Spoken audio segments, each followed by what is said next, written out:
आज 27 मार्च. पाहूया आजचे दिनविशेष.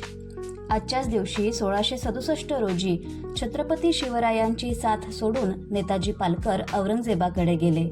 तेथे त्यांचे धर्मांतरण करून त्यांना मोहम्मद कुली खान हे नाव देण्यात आले. 27 मार्च 1794 रोजी अमेरिकन नौदलाची स्थापना झाली. पंडित भीमसेन जोशी यांना मध्य प्रदेश सरकारचा तानसेन पुरस्कार 27 मार्च 1992 रोजी प्रदान करण्यात आला. चित्रपट निर्माते व दिग्दर्शक B.R. चोप्रा यांना फाय फाउंडेशनतर्फे 27 मार्च सन 2000 रोजी राष्ट्रभूषण पुरस्कार जाहीर झाला. रोल्स रॉयस लिमिटेडचे सहसंस्थापक हेनरी रॉयस यांचा 27 मार्च 1863 रोजी जन्म झाला.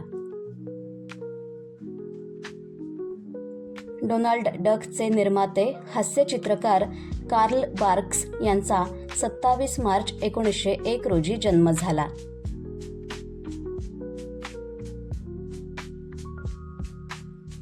टोयोटा मोटर कंपनीचे संस्थापक काइचिरो टोयोडा यांचे 27 मार्च 1952 रोजी निधन झाले. नोबेल पुरस्कार विजेते झेक रसायनशास्त्रज्ञ जेरोस्लाव हेरोवस्की यांचे 27 मार्च 1967 रोजी निधन झाले.